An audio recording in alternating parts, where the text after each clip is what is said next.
Second Chronicles. If you're not familiar with that is, it's after Kings, and it's right before Ezra and Nehemiah. So find the book Second Chronicles chapter 20. Let me tell you what's going on. 3 separate nations conspired and created an alliance to come against the nation of Judah.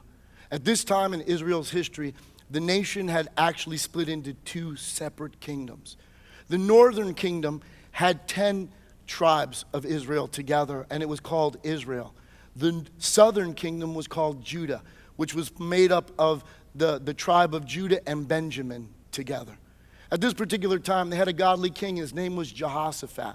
But the 3 nations that conspired against him, that made the alliance, were the nation of Moab, the nation of Ammon, and the nation of Mount Seir, in other words, Edom. And what's interesting in this story is that those 3 nations were actually distant relatives to the people of Judah. Because the people of Moab and Ammon were the children of Lot, the nephew of Abraham.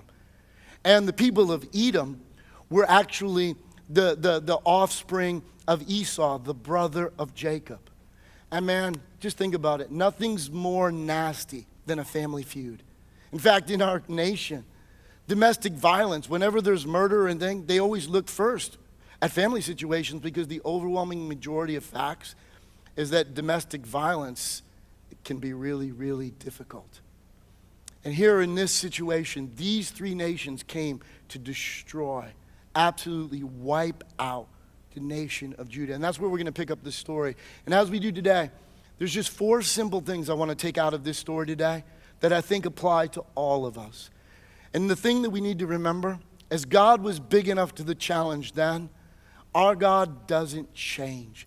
He is up to the task today. That's why it's important, church. One of the most important things we do in these times is to read our Bibles, because it's filled with stories of how God has come through from generation to generation. No matter what the challenge, God is up to it.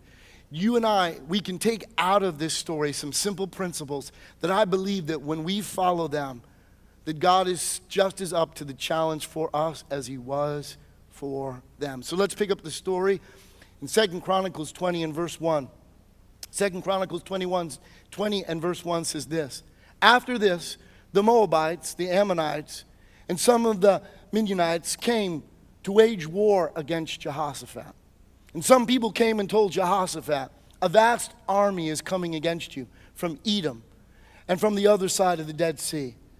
And it's already at Hazon Tamar, which is En Gedi. Now think about that.